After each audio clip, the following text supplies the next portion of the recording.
ನಾವು ತಿಳ್ಕೋಬೇಕು ಏನು ನ್ಯಾಯ ಇರ್ಬೋದಲ್ವೇ. ಸಾವಿರಾರು ವರ್ಷಗಳ ದಾಸ್ಯ ಅನುಭವಿಸಿದವರಿಗೆ ಗೊತ್ತು. ಕೆಣಕೋದು ಬೇಡ.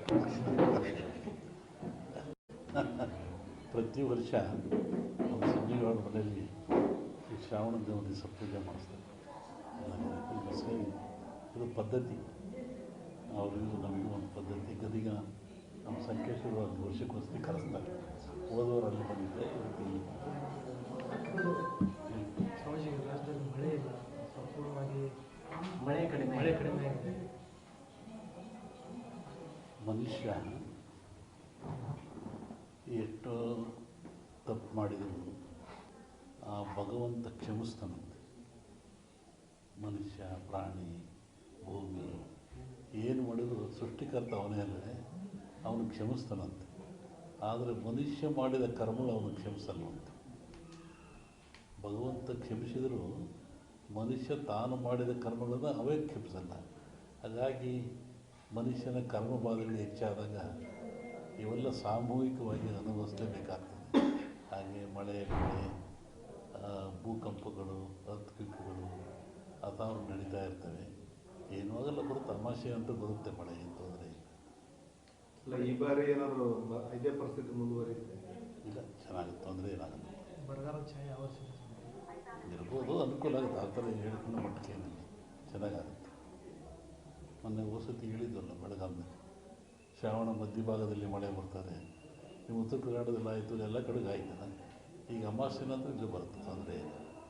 ಅಮಾವಾಸ್ಯೆ ನಂತರ ಈ ಕಡೆ ಈಗ ರಾಜಕೀಯದಲ್ಲಿ ಬೇರೆ ಬೇರೆ ರೀತಿಯ ಬೆಳವಣಿಗೆಗಳು ನಡೆದವು. ಮೈತ್ರಿಗಳು ಯಾವ್ಯಾವ ಪಕ್ಷಗಳು ಲೋಕಸಭಾ ಚುನಾವಣೆ ಪೂರ್ವದಲ್ಲಿ ರಾಜಕೀಯ ಬಗ್ಗೆ ಅದು ಬಂದಾಗ ಹೇಳೋದಂತ ಈಗೇನಾದ್ರು ಅವಶ್ಯಕತೆ ಇಲ್ಲ. ಇನ್ನೇನು ಬಂದೇ ಬಿಡುತ್ತಾ ಹೇಳೋದು ಇನ್ನೊಂದ್ಸತಿ ಗೊತ್ತಿಲ್ಲ ಅವಾಗ. ಅಲ್ಲ, ಇದೇ ಪರಿಸ್ಥಿತಿ ಕಂಟಿನ್ಯೂ ಆಗುತ್ತೋ ಲೋಕಸಭೆಯಲ್ಲಿ ಏನಾದರೂ ಬದಲಾವಣೆ ಕಾಣಬಹುದು? ಹೇಳ್ತೀನಿ ಆ ಕಾಲಕ್ಕೆ.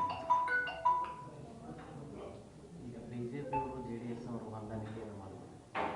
ನಮಗೇನು ಸಂಬಂಧ, ಅದ್ರ ಬಗ್ಗೆ ನಮಗೇನು ವಿಚಾರ ಅಂತ ಹೇಳಲೂಬಾರ್ದು. ದೇಶದ ಭವಿಷ್ಯ ಏನಾಗುತ್ತೆ? ದೇಶ ಹಿಂಗೆ ಹೋಗ್ತಾ ಹಿಂಗೆ ಹೋಗ್ತದೆ. ಸದ್ಯಕ್ಕೇನು ತೊಂದರೆ ಇಲ್ಲ. ಅನೇಕ ಆಪತ್ತುಗಳಿದ್ದಾವೆ. ಅದೇ ಬಂದೇ ಹೇಳಿದ ಭೂಕಂಪಗಳಾಗ್ತವೆ. ಮೊನ್ನೆ ಫಾರಿನ್ನ ಕಡೆ ಮಳೆ ಜಾಸ್ತಿ ಆಗ್ತದೆ. ಇನ್ನೂ ಉತ್ತರದಲ್ಲಿ ಮಳೆ ಅಂತ ಹೇಳಿದ್ರೆ ಹಾಗಾಗ್ತದೆ.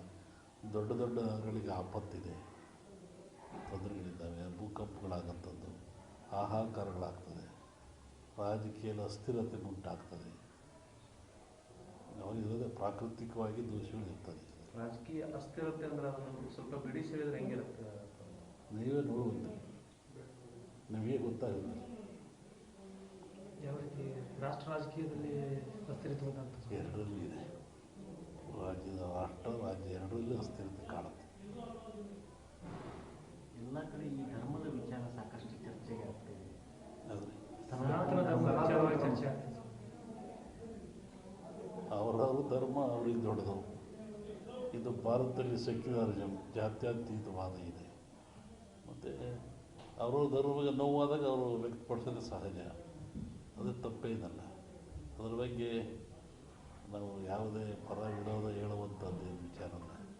ಒಂದು ಸಲವನ್ನು ಎಲ್ಲ ದೇಶಕ್ಕೂ, ಎಲ್ಲ ಮನೆತನಕ್ಕೂ, ಎಲ್ಲ ಜನಕ್ಕೂ ತನ್ನದೇ ಆದ ಧರ್ಮ, ನೀತಿ, ಪರಂಪರೆ ರೂಢಿ ಇರ್ತಾರೆ.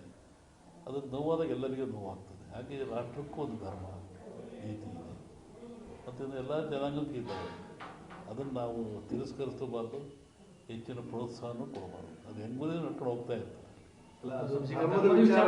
ರಾಜಕೀಕರಣ ಆಗ್ತಾ ಇದೆಯಲ್ಲ, ಧರ್ಮದಲ್ಲಿ ರಾಜಕೀಯ ಇರಬಾರ್ದು, ಅದು ಅಪಾಯ ಆಗ್ತದೆ.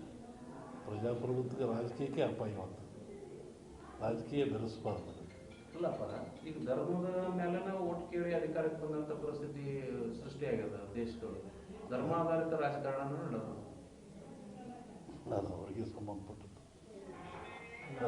ಅಲ್ಲ, ನೀವು ಹೇಳಿದ್ರಲ್ಲಪ್ಪ, ಈಗ ಧರ್ಮ ರಾಜಕೀಯ ಬೆರಿಬಾರ್ದು ಅಂತ ಹೇಳಿದ್ರಲ್ಲ.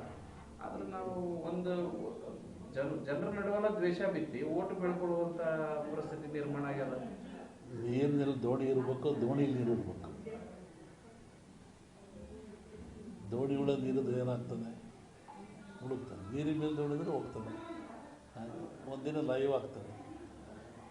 ದೋಣಿ ಮೇಲೆ ನೀರು ಬರುವಂಥ ಪರಿಸ್ಥಿತಿ ನಿರ್ಮಾಣ ಆಗುತ್ತೆ. ಈ ಮನುಷ್ಯರೆಲ್ಲ ಜಾಣರಾದಂಗ ವಿದ್ಯೆ ಬಂದಂಗ ಈ ಜಾತಿ ವ್ಯವಸ್ಥೆ ಎಲ್ಲ ಕಡಿಮೆ ಆಗಬೇಕಾಗಿದೆ. ಅದ್ರ ಬದಲಾಗಿ ಈ ರಾಜಕೀಯದವರೇ ಜಾತಿ ಧರ್ಮನ ಬಿತ್ತಕತ್ತಾರ ಜನರು. ಪೂರ್ಣವಾದ ಜ್ಞಾನ ಯಾವ ಮನುಷ್ಯನಿಗಿರಲ್ಲ, ಅವಾಗ ಇವೆಲ್ಲ ಬರೋದು ಸಹಜ. ಸಂಪೂರ್ಣವಾದ ಜ್ಞಾನ ಗಳಿಸಿದರೆ ಯಾವುದಕ್ಕೂ ಅವಕಾಶ ಇರಲ್ಲ. ಅರಿವು ಹೇಳ್ತೀವಲ್ಲ, ನಾವು ತಿಳಿದೇ ಎಷ್ಟು ಅಂದಾಗ ಇವೆಲ್ಲ ಬರ್ತವೆ. ಪೂರ್ಣವಾದ ಜ್ಞಾನ ಸಂಪಾದನೆ ಮಾಡಬೇಕು.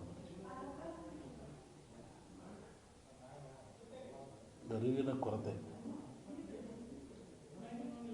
ಈ ಕೆಲವು ರಾಜಕಾರಣಿಗಳು ಈ ಹಿಂದೂ ಧರ್ಮ ಇರ್ಬೋದು, ಸನಾತನ ಧರ್ಮದ ಒಂದು ರೋಗ ಇದ್ದಂಗೆ, ಕುಷ್ಠ ರೋಗ ಇದ್ದಂಗೆ ಅದನ್ನು ನಿವಾರಣೆ ಮಾಡಬೇಕು, ಈ ಥರದ್ದೆಲ್ಲ ಸ್ಟೇಟ್ಮೆಂಟ್ಗಳನ್ನ ಕೊಡ್ತಾರೆ. ಹಿಂದೂ ಧರ್ಮನೇ ಇಲ್ಲ, ಅದಕ್ಕೆ ಅಪ್ಪ ಅಮ್ಮ ಯಾರು, ಅದು ಹೆಂಗೆ ಹುಟ್ಟುತ್ತೆ ಅಂತೇಳಿ ಅವ್ರನ್ನ ಕೇಳಬೇಕು ನೀವು ಅಷ್ಟೇ. ಒಬ್ಬ ಸ್ವಾಮಿ ಇವು ಜಿಜ್ಞಾಸಿರ್ತಕ್ಕಂಥದ್ದು ನಾನು ಹೇಳಿದ್ದಲ್ಲ, ರೂಢಿ ಪದ್ಧತಿ ಸಂಪ್ರದಾಯ ಅಂತ ಇರ್ತದೆ. ಆ ಪ್ರಕಾರ ಆಯಾಯ ಧರ್ಮಗಳು ಆಯಾಯ ಜನಾಂಗ ಆ ದೇಶಗಳು ನಡೀತಾ ಇರ್ತವೆ. ಅದಕ್ಕೆ ಚ್ಯುತಿ ತರೋರು ಇದ್ದಾರೆ, ಚ್ಯುತಿ ತರದೇರು ಇದ್ದಾರೆ. ಈಗ ಟೆರರಿಸ್ಟ್ಗಳಿದ್ದಾರೆ, ಅವ್ರು ಅದೇ ಕೆಲಸ. ಅದು ಬೇಡ ಅಂತ ಹೇಳೋರು ಅದೇ ಕೆಲಸ ಅವರಿಗೆ. ಅವ್ರು ಬೇಡ ಅದು ಬಿಡೋದಿಲ್ಲ ಅಂದರೆ ಅವರೆಲ್ಲ ಧರ್ಮ ವಿರೋಧಿಗಳು ಅಂತಲ್ಲ. ಆಯಾಯ ಧರ್ಮದ ವ್ಯಾಮೋಹ ಜಾಸ್ತಿ ಆದಾಗ ಸಂಕುಚಿತ ಭಾವನೆಗೆ ಇವೆಲ್ಲ ವ್ಯಕ್ತಪಡಿಸ್ತಾರೆ. ಈಗ ಸನಾತನ ಧರ್ಮವನ್ನು ಸಾಂಕ್ರಾಮಿಕ ರೋಗಕ್ಕೆ ಕಂಪೇರ್ ಮಾಡ್ತಾರಲ್ಲ, ಈಗ ಎಷ್ಟರ ಮಟ್ಟಿಗೆ ಸರ್? ಅದೇ ಅವ್ರನ್ನೇ ಕೇಳಬೇಕು. ಒಬ್ಬ ಸ್ವಾಮೀಜಿಯಾಗಿ ಈಗ ಭಾರತ ಸನಾತನ ಧರ್ಮವನ್ನು ನಂಬ್ಕೊಂಡು ಬಂದವರು ನಾವೆಲ್ಲ, ಓದ್ದವರು ಹಿಂದೂ ಧರ್ಮ ಅಂತೇಳಿ, ಒಬ್ಬ ಸ್ವಾಮೀಜಿಯಾಗಿ ತಮ್ಮ ನಿಲುವೇನಂತ ಕೇಳ್ತೀವಿ. ಆಯಾಯ ಧರ್ಮ ಯಾವುದು ಶಾಂತಿ ನೆಮ್ಮದಿ ಕೊಡ್ತದೆ ಅದು ಆಚರಣೆ ಭಾಳ ಮುಖ್ಯ. ಹುಟ್ಟಿ ಧರ್ಮ ಅಂದರೆ ನೆಮ್ಮದಿ ಬೇಕು, ಶಾಂತಿ ಬೇಕು, ಮನುಷ್ಯನಿಗೆ ನಿಜವಾದ ಒಂದು ಜ್ಞಾನ ಮೂಡಿಸ್ಬೇಕು. ಅದು ಸಿಕ್ಕಿದ ತೊಂದರೆ ಏನಿಲ್ಲ. ರಾಷ್ಟ್ರ ರಾಜಕಾರಣದಲ್ಲಿ ಇನ್ನೇನು ಕೆಲವೇ ತಿಂಗಳಲ್ಲಿ ಚುನಾವಣೆ ಬದಲಾವಣೆ ಆಗ್ಬೋದು. ಹೇಳಿದ ಅಲ್ಲೋಲ ಕಲ್ಲೋಲ ಆಗ್ತದೆ, ರಾಜಕೀಯ ಅಸ್ಥಿರ ಆಗ್ತದೆ. ಈ ಲೋಕಸಭಾ ಚುನಾವಣೆ ವೇಳೆನೇ ಆಗ್ತದೆ ಸ್ವಾಮೀಜಿ. ಈ ಸದ್ಯದ ಪರಿಸ್ಥಿತಿ ಮುಂದುವರಿಯೋದಿಲ್ಲ ಹಾಗಾದ್ರೆ ಮುಂದಿನ ಲೋಕಸಭಾ ಚುನಾವಣೆ ನಂತರ ನೋಡ್ತೀವಿ. ಹೇಳಿ ಇನ್ನೊಂದ್ಸತಿ ಹೇಳ್ತೀವಿ ಅದ್ರ ಬಗ್ಗೆ. ಇನ್ನೂ ಕಾಲ ಅವಕಾಶ ಇದೆ. ಡಿಸೆಂಬರ್ ವೇಳೆಗೆ ಚುನಾವಣೆ ಬರ್ತದೆ. ನಾವು ವಾಪಸ್ಸು ಊರಿಗೆ ಹೋಗ್ಬೇಕು.